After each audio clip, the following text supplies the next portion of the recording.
आरती गरीब निवाज, फसल जाए फसल देवा। आप जितना घास फूस है निकल जाइए, ये करने से फसल उग जाएगा? वो नहीं करना होगा। एक चतुर किसान, एक समझदार किसान, एक सफल किसान। चूंकि कबीर साहब आप करे साधु भाई सत्यनाम की खेती, क्या गाए अभी थोड़ा सा बताइए पंक्ति, क्या गाए? हाँ, साधु भाई खेती करो सतनाम। तो खेती जो आपको सतनाम की करनी, तो ऐसा नहीं कि गुरु से ज्ञान ले करके भक्ति का सतनाम का ज्ञान का बीज तो आप डाल लिए और कान में तेल लेके सूत गए, तो गुरु महाराज की कृपा से भवसागर पार हो ही जाएंगे।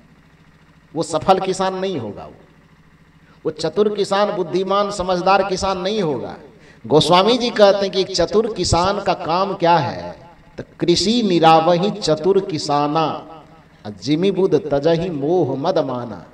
कि जैसे एक सफल किसान, समझदार और चतुर किसान खेत में फसल लगाता है, लेकिन फसल लगाने के साथ, बीज लगाने के साथ उसकी जिम्मेदारी बढ़ जाती है। जिम्मेदारी खत्म नहीं होती कि बीज छीट दिया कान में तेल लेके सो गए, वो सफल किसान नहीं माना जाएगा, वो विफल किसान हो जाएगा। क्यों? बीज लगा देने पर दो जिम्मेदारी। पहली जिम्मेदारी उस फसल की निगरानी करना, समय पर उसकी निराई सिंचाई गुराई करना। अब दूसरा काम, फसल के साथ साथ जो घास पतवार उग आए हैं, वो एक घास को क्या करना, चुन चुन करके उसको बगल में फेंक देना। जो किसान बार बार अपने फसल की निगरानी नहीं करेगा, बार बार उस घास फूस को निहार निहार करके उखाड़ करके नहीं फेंकेगा, तो उसके खेत में 3 महीना के बाद फसल उपजेगा कि भांग और बथवा? क्या उपजेगा? उपजेगा। तो जैसे यहां चूंकि किसान खेती करने के लिए कहा गया, गोस्वामी जी भी खेती करने के लिए कह रहे हैं, तो वो खेती का प्रारूप अपने जीवन के ऊपर में लागू कीजिए। कि जैसे किसान मार्केट से बीज ला करके छींटता है, क्या करने लगे जी? क्या करना है? स्टेज पर भी बैठा कौन है जो लीजिएगा?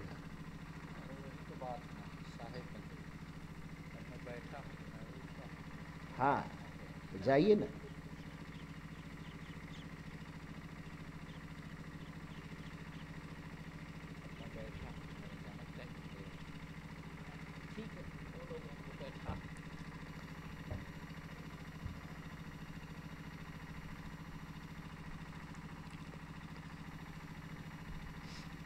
बैठ जाइए।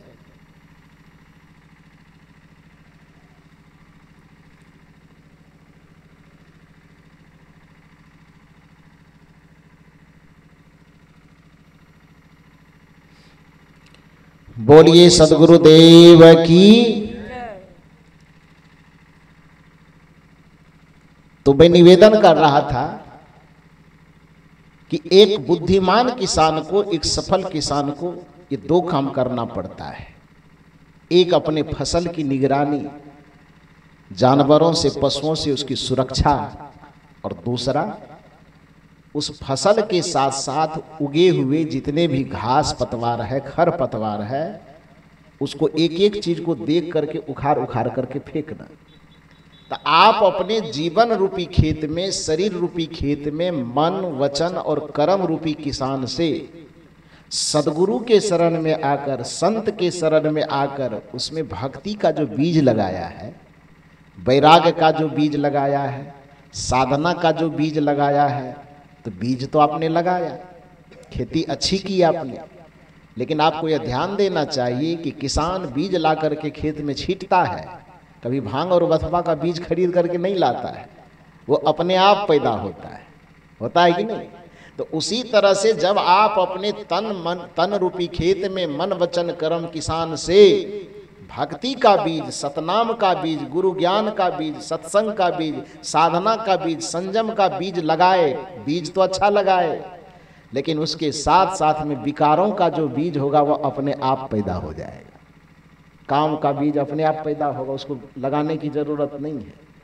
क्रोध का बीज अपने आप पैदा होगा, लोभ का बीज अपने आप पैदा होगा, हिंसा व्यभिचार, कुविचार, दुर्विचार, मन गलत वृत्ति के जितने घास पतवार है उसको आपको मार्केट से खरीद करके लाने की जरूरत नहीं है, वो स्वतः पैदा होगा। तो जब उस भक्ति के बीज के साथ साथ आपने बीज लगाया भक्ति का और काम क्रोध लोभ मोह का घास पतवार निकल गया, तो अब आपका काम क्या है? आपका काम है कि निरंतर सुबह शाम बैठ करके सुमिरन सुरत लगाए के मुखते कछु न बोल। अब बाहर के पट बंद कर, बाहर के पटकों को बंद करो, आंख के पट को, कान के पट को, जितनी ज्ञानेंद्रियां है सभी पटों को बाहर की वृत्ति से सिमट करके अंतरंग कर देना है।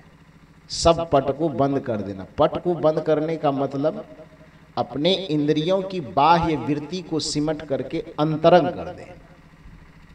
चेतना का प्रवाह जो बाहर चल रहा है उसको सिमट करके अंदर की ओर मोड़ देना।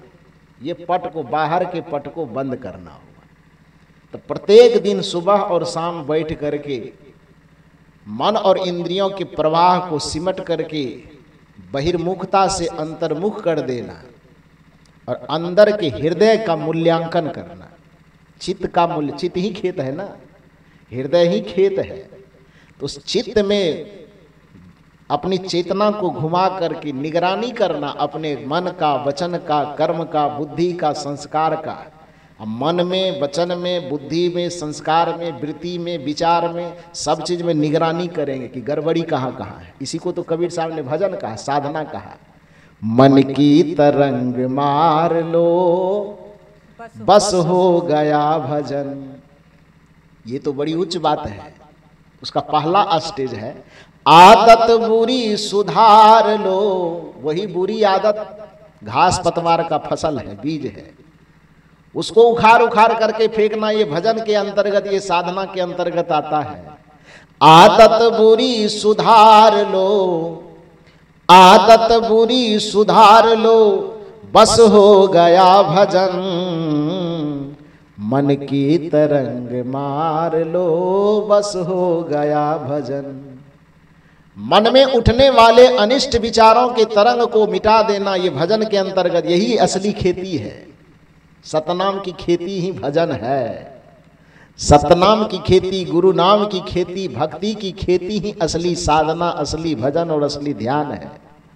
तो अपने बहिर्मुखी वृत्ति को सिमट करके अंतरंग कर लेना और उस वृत्ति के माध्यम से चित्त का बारंबार मूल्यांकन करना कि कहीं उस चित्त में जो भक्ति का बीज हमने लगाया है तो उसके साथ में काम का, क्रोध का, लोभ का, मोह का, ईर्ष्या का, द्वेष का, छल का, प्रपंच का कहीं घास पतवार तो उग नहीं आया है। और जहां जहां वह घास पतवार उगा हुआ दिखाई दे तो एक सफल किसान होने के नाते, एक सफल खेती करने वाला होने के नाते आपको क्या करना चाहिए? वो घास की आरती करनी चाहिए। उस घास को पकड़ के उखाड़ के कहाँ दे देना चाहिए? मेड़ के बगल में निकाल देना चाहिए, अर्थात उसे अपने जीवन से निकाल दीजिए। एक एक अवगुण को, एक एक बुराई को अपने जीवन से आप निकालते चले जाएं। किसी भी बुराई को छोटा मत समझिएगा, ये तो बहुत छोटा है, क्या करेगा। बुराई को छोटा नहीं समझना, क्योंकि वही बुरी आदत आगे चल करके इतना विशाल दुख पैदा करता है, झंझट पैदा करता है, जिसके बारे में शुरुआत दिन में ही उस प्रसंग को मैंने छेड़ा था। हालांकि वह बात पूरी नहीं हुई थी प्रारंभिक दिन में, तो आज शायद वो प्रसंग आ गया तो बोल दूं क्या कि कबीर साहब रास्ते से जा रहे थे और उसको एक केला का वृक्ष दिखाई दिया।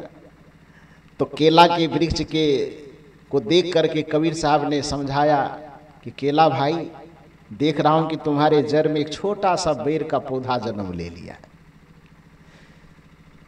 ध्यान दीजिए, यदि कि आपको लगता है कि अरे बुराई थोड़े सा न है, क्या दिक्कत है, वो अंदरे में रख लेते हैं, तो छोटी सी बुराई ही आपके जीवन को कितना घायल कर सकता है। छोटी सी बुराई आपके साधना को कितना हानि पहुंचा सकता है। छोटी सी बुराई आपके भक्ति को कैसे बर्बाद कर सकता है, इसका उदाहरण सदगुरु कबीर साहब ने इस साखी में दिया है। केला तब ही न चेतिया जब ढिग लागा बैर। अब की चेते क्या भया, जब काटन लिन्ना घेर। एक केला जो लगभग 10 वर्ष से अपना साम्राज्य बनाया हुआ है, उस नाती पोते सब उसके साथ में है, छोटा से लेके बड़ा तक, लगभग 2-4 कट्ठे में अपना साम्राज्य फैलाया है। तो केला को अभिमान है कि हम इतना दिन से बैठे हुए हैं, हमारा वंश इतना बढ़ा हुआ है। अपनी मुस्कुराहट में वो झूम रहा है। संजोग से सदगुरु कबीर साहब रास्ते से गुजरे तो केला की जमात को देखा, उसके परिवार को देखा, केला सब मुस्कुरा रहा है। और आदमी अक्सर प्रसन्नता में आने वाली विपत्ति का आभास नहीं कर पाता है। लेकिन चाहे हमारे पास कितनी खुशी हो, तो उस खुशी में भी कोई गम प्रवेश न कर जाए, इसका हमें निरंतर निगरानी करना चाहिए, सजगता का ध्यान रखना चाहिए, सजग रहना चाहिए। तो कहने का ये अर्थ है कि केला इतना ज़्यादा प्रसन्न था कि उसके नीचे में बुराई का जो बीज पनप रहा था उसको ध्यान ही नहीं था। लेकिन संत की दृष्टि से कौन बचेगा? संत तो कहा ही इसलिए जाता है कि उसकी दृष्टि इतनी सूक्ष्म हो कि छोटी सी छोटी कमी को देख सके, छोटे से छोटे अवगुण को देख सके, छोटी सी छोटी बुराई को देख सके। तो कबीर साहब जो जा रहे थे, केला भले ही बेभान था कि हमारे आगे पीछे नीचे ऊपर क्या है, लेकिन कबीर साहब की दृष्टि उस छोटे से बैर के पौधे पर पड़ा। और कबीर साहब जैसे देखते हैं छोटा सा बैर, केला को बुलाया, इधर आओ केला भाई। केला आया, क्या है साहब? कबीर साहब ने कहा, तुम्हारी मुस्कुराहट देख करके, तुम्हारे परिवार का विस्तार देख करके हम बहुत प्रसन्न हुए, अच्छा लगा तुम्हें हंसता खेलता देखकर। लेकिन मुझे इस बात का डर है कि तुम्हारे जड़ के नीचे में एक छोटा सा बैर का पौधा पनप गया है, थोड़ा उस पर विचार करना, उखाड़ करके फेंक उक देना, नहीं तो आगे चल करके वो बैर का पौधा तुम्हारे परिवार की हंसी खुशी को बर्बाद कर सकता है। लेकिन संत की बात को सुनता कौन है? संतो देखत जग बौराना, सांच कहे तो मारन धावे झूठे जग पतियाना। आम जनता को तो लगता है कि संत महात्मा लोग दही चूरा का जुगाड़ लगाता है, इसलिए बकर बकर बकर बकर करते रहता है। भक्त संतों की बात को अमृत तुल्य सुनता है, लेकिन आम लोगों को तो यही लगता है कि संत महात्मा ऐसे व्यर्थ का बक बक बक बक करता है।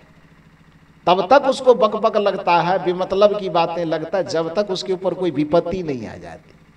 इसलिए कबीर साहब ने कहा कि दुख में सुमिरन सब करे, सुख में करे न कोई, और जो सुख में सुमिरन करे तो दुख का है को।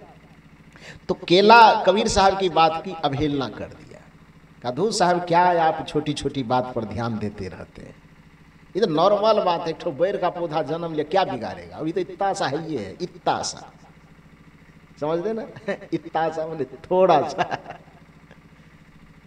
अब बताइए कि हम इतना दिन से 10 बरस से यहाँ बैठे हैं, देखिए गिनती कीजिए कितना है, नाती पोता, बेटा बेटी, देवर भौजाई ननद, सब एकदम इतना जुगाड़ है, इतने में हम फैले हुए हैं, इतना लंबा परिवार है, आई छोटा सा बैर पौधा पनप गया, क्या बिगाड़ेगा मेरा?